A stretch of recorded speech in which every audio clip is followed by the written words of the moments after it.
Magandang araw po sa atin. Bago ho natin simulan ang pag-exercise, umpisaan po muna natin sa pag-stretching. Ang kagandahan po sa stretching ay pinapataas ang daloy ng dugo. Dinadala nito ng oxygen ang inyong mga kalamnan at iba pang bahagi ng inyong katawan. Pinapabuti din ang flexibility. Mas madaling maigagalaw ang mga kasukasuan or joint para hindi ho ma-injury or mabalian ng buto. Binabawasan ng muscle tension, lumalambot ang mga matitigas na kalamnan. Inihahanda ang puso sa unti-unting pinapataas ang bilis ng tibok ng puso para din na rin humabigla. Pinapaganda ang performance, mas nagiging mabilis at malakas ang inyong galaw.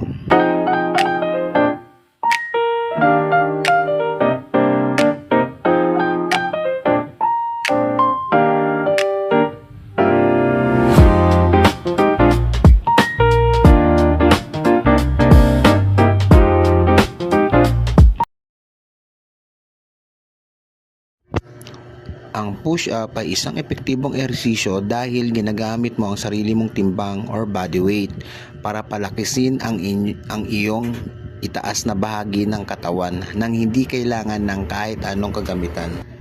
Una, dumapa sa sahig, itukod ang mga palad na mas malapad ng kaunti sa iyong balikat.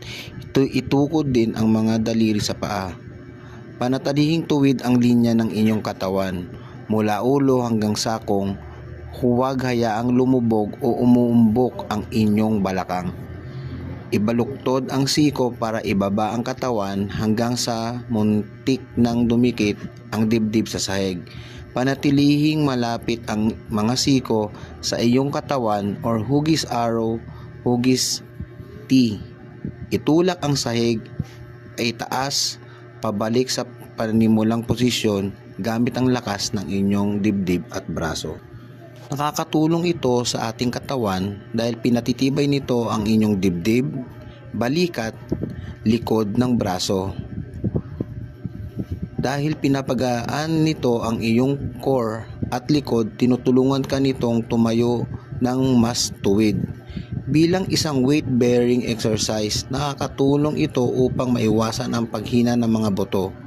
Dahil marami itong kalamnan na pinapagana, mas marami itong nasusunog na calorie.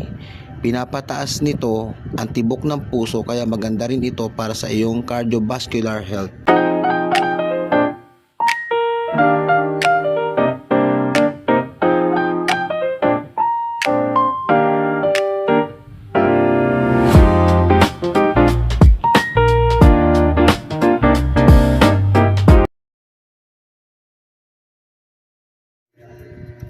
Ang squat ay tinuturing na hari ng lahat ng ehersisyo dahil pinapaganda nito ang pinangamalalaking kalamnan sa iyong ibaba ang bahaging katawan gamit lamang ang timbang ng iyong sarili. Mag-umpisa tayo, tumayo ng tuwid, buksan ang mga paa ng nakapantay ng lawak ng iyong balikat, bahagyang ituro ang mga daliri ng mga paa palabas. Humiga ng malalim, iurong ang balakang pabalik na parang uupo sa isang mababang upuan. Panatilihing nakasayad ang buong talampakan sa sahig. Bumaba hanggang sa ang iyong mga hita ay paralel o pantay na sa sahig. Tiyakin na ang iyong mga tuhod ay hindi lalampas ng malaki sa dulo ng iyong mga daliri sa paa. At huwag itong hayaang bumaluktot papasok. Panatilihing nakataas ang dibdib at tuwid ang likod sa buong galaw, huwag magkurba o magbigo ng likod.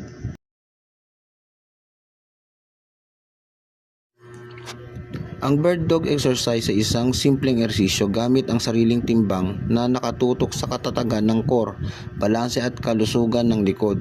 Ligtas ito at madalas irekomenda ng mga physical therapist para sa mga taong may masakit sa likod. Sa bird dog, ang una mong gagawin ay table top position. Lumuhod sa sahig gamit ang mga kamay at tuhod.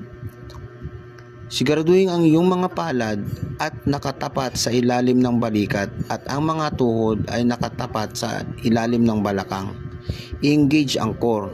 Panatilihing patag at tuwid ang iyong likod na parang mesa. Higpitan ng bahagya ang kalamnan sa tiyan. Itaas ang braso at binte. Sabay na itaas at iunat ang iyong kanang braso at sa harap at ang iyong kaliwang binti sa likod. Iunat ang mga ito hanggang sa maging pantay ng iyong likod. Huwag mag-arc. Siguraduhin tuwid ang linya ng katawan. Huwag mong masyadong itaas ang mga paa o braso para hindi magkurba ang iyong ibabang likod. Tumingin sa sahig para panatiling relax ang leeg. Pigilan at ibalik. Panatiling sa ganitong posisyon ng 2 hanggang 3 segundo. Pagkatapos ay dahan-dahang ibalik ang kamay at tuhod sa sahig. Magpalit ng kabila. Gawin naman ito gamit ang iyong kaliwang braso at kanang binte. Iyon ang iyong isang buong ulit. Sa bird dog, binabawasan ng low back pain. Pinapatibay nito ang mga kalamnan sa paligid ng iyong spine nang walang dagdag na stress sa iyong likod. Nagpapalakas ng core at glutes. Bukod sa tiyan, pinapagana rin nito ang iyong puwitan at balikat habang pinapanatili mo ang balanse. Nagpapabuti ng balanse at koordinasyon dahil magkabilang panig ang gumalaw.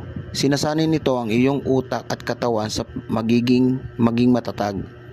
Tamang forma ng katawan, tinutulungan nito ituwid ang iyong postura, lalo na kung ikaw ay madalas nakaupo sa trabaho buong araw.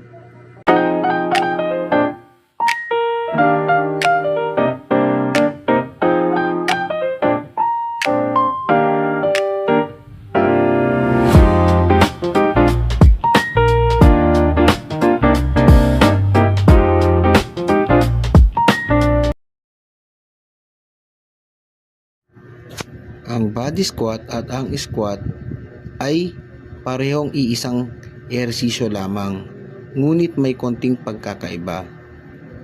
Parehas lang sila dahil ginagamitan mo lang ang sarili mong timbang bilang pabigat nang wala kang hawak na dumbbells or mga kagamitan pang ehersisyo.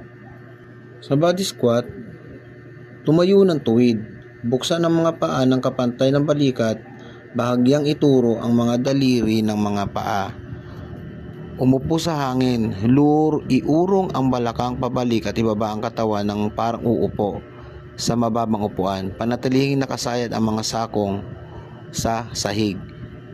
Panatilihing tuwid ang likod. Itaas ang dibdib at tumingin ng diretso sa harap habang bumababa. Huwag hayaang bumaluktot ang mga tuhod papasok. Tumayo pabalik, itulak ang sahig gamit ang iyong mga sakong paitaas hanggang sa makatayo muli ng tuwid at paulit-ulit.